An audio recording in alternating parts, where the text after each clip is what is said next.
Rick Newman is joining us now because some are saying this is not the time to do that, among them Stacey Abrams. Rick, what kind of blowback is the governor getting? What kind of support is he getting? Well, there are a few states where there seems to be enough support to start reopening things like gyms and bars with some sort of protective measures in place. But this is a lot sooner than public health experts would like.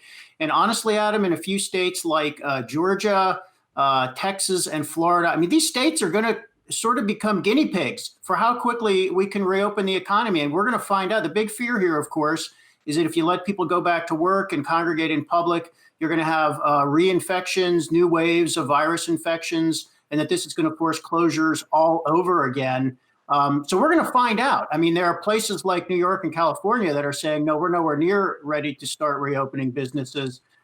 So we're going to have a little experiment here in a few of these generally Republican-controlled states.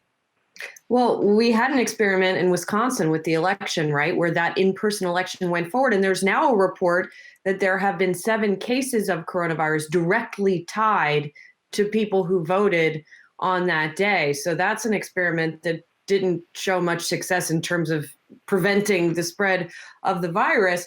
Also, even in these states where things are opening up, I'm curious, and I don't know if you know this, Rick, but ultimately it's up to individual businesses, right? The state can say we're opening back up, but if you're a business owner and you don't want to open back up because you don't feel it's safe, then you won't do so. But, it's a difficult calculus between your livelihood and public health. Yeah, that's why, this is actually going to be quite interesting what happens in some of these states. The governors, there have been no instances I know of where any governor or mayor has actually ordered a business to reopen, a business that was closed, ordered it to reopen. And if you run a business, you have to think a lot about legal liability here. So what is your obligation to your employees and to your customers in terms of protecting their safety? It seems that if we have enough reopenings, just the law of large numbers suggests we are going to have people who do get sick, and it's going to be traceable in some instances to some business that opened. So does that business owner then become legally liable for that person's healthcare costs, for example? What if the person contracts coronavirus in a restaurant and then dies? Does somebody have to, somebody legally responsible for that? So there does seem to be enough interest in getting some businesses reopened that we're going to have some test cases here. I do think we're going to see, when you refer to what happened in Wisconsin, people were worried that might happen, and it looks as if it did happen. So when you have enough, when there are enough people actually doing something known to be risky, you are going to have instances of reinfections, and we're going to figure out how the system deals with it. The Atlanta mayor, Keisha Lance, actually came out and said that she thought this decision was reckless. Quote, "I don't see that it's based on anything that's logical." Are there some kind of criteria the governor is using, such as hospital capacity, as people might get sick or the infection rate might go up as they reopen? Did he cite that at all?